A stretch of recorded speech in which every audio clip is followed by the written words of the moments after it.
Top quality और consistent performance के लिए सिर्फ सिल्वर पंप नाम याद रखना। AAIB અને એ દ્વારા રજૂ કરાયેલો આ રિપોર્ટ એ પ્રાથમિક રિપોર્ટ છે, જ્યાં આ પ્રાથમિક રિપોર્ટ છે અને હજુ આ અંગે વિસ્તૃત તપાસ થનારી છે। વિગતવાર રિપોર્ટ 3 મહિનામાં આવે તેવી શક્યતા જણાઈ રહી છે। અત્રે મહત્વપૂર્ણ છે કે અમદાવાદ પ્લેન ક્રેશની ઘટનાને આજે બરાબર 1 મહિનો પૂર્ણ થયો છે, એટલે કે 12 જૂન બાદ આજ 12 જુલાઈએ રિપોર્ટ આવ્યો છે। 1 મહિના બાદ આ રિપોર્ટ આવ્યો છે। દુર્ઘટનામાં પ્લેનમાં સવાર 241 લોકો સહિત અન્ય કેટલાક લોકોના પણ જીવ ગયા। આ એવી દુર્ઘટના રહી કે જેના ઘા ક્યારે રૂજાશે કે કેમ તે એક સવાલ છે। દુર્ઘટનાનું સ્થળ આજે પણ ભયાનકતાની સાબિતી આપી રહ્યું છે।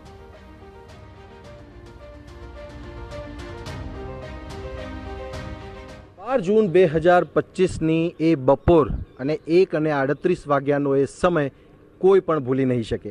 અમદાવાદ જ નહીં, ભારત અને દેશના ઇતિહાસમાં સૌથી ગોઝારી ઘટના આ આઈજીપી કમ્પાઉન્ડમાં ઘટી અને એ જે ઘટના ઘટી એમાં કેટલાય લોકોએ પોતાના જીવ ગુમાવ્યા, જેમાં ભારતીય નાગરિકો તો હતા જ, એ સાથે જ સાથે બ્રિટિશ, પોર્ટુગીઝ અને કેનેડિયન નાગરિકો પણ સામેલ હતા। અને એ સિવાય જે પ્લેન ક્રેશમાં જે લોકો પ્લેનમાં સવાર હતા એમના તો મૃત્યુ થયા, એ સિવાય પણ કેટલાય ડૉક્ટર્સ છે અને સાથે જ સાથે બીજા કેટલાક જે સિટીઝન્સ છે એમણે પણ પોતાના જીવ ગુમાવ્યા। આ ઘટનાને બરાબર 1 મહિનાનો સમયગાળો થયો છે।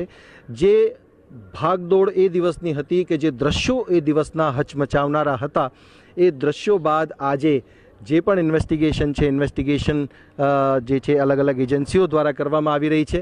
અને જે પરિસ્થિતિ એ સમયની હતી અને એ સમયે જે પણ એના 2 બ્લેક બોક્સ અને સાથે જ સાથે જીપીએસ ટ્રેકર સહિતની જે સામગ્રી જે છે એ લઈને હવે એને ડીકોડિંગની પ્રક્રિયા હાથ ધરવામાં આવી છે। પરંતુ જે આ બિલ્ડિંગ છે કે જે આ નજારો છે એ દિવસની ઘટનાની સાક્ષી છે અને જે લોકોના મનને હચમચાવી નાખે એ પ્રકારના દ્રશ્યો જે છે એ આ સ્થળ ઉપર આપણે જોયા હતા।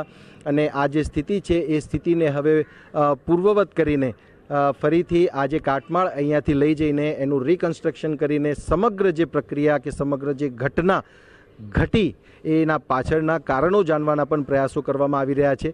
પરંતુ આજે પણ એ દિવસ, એ સમય અને એ સ્થળ અને એ દ્રશ્યો ભૂલાતા નથી।